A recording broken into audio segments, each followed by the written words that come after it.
Tropical Cyclone labas ng EIS, 3 oras left ngayon matinding tropical na Bagyo Fongwong, 2,526 lokasyon, 270 kanluran ng Itbayat, Batanes. 21.2 degree, 119.1 degree maximum sustained winds, 75 yen malapit lag Centro Gostines, hanggang 115 yen movement.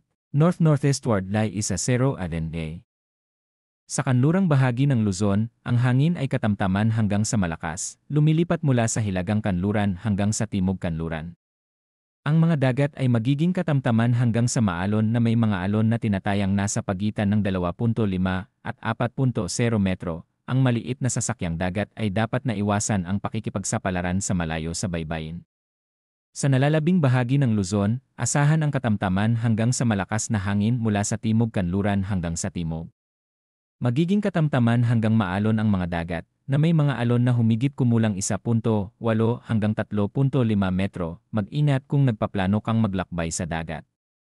Sa Visayas at kanlurang bahagi ng Mindanao, ang hangin ay magiging mahina hanggang sa katamtaman mula sa kanluran hanggang sa timog kanluran. Ang mga dagat ay bahagya hanggang katamtaman, na may mga alon na humigit kumulang 0.6 hanggang 2.1 metro, sa pangkalahatan ay mas ligtas, ngunit sinusubaybayan ang mga lokal na kondisyon. Para sa natitirang bahagi ng Mindanao, mahina hanggang sa katamtaman ang hangin, lumilipat mula sa hilagang silangan hanggang sa hilagang kanluran.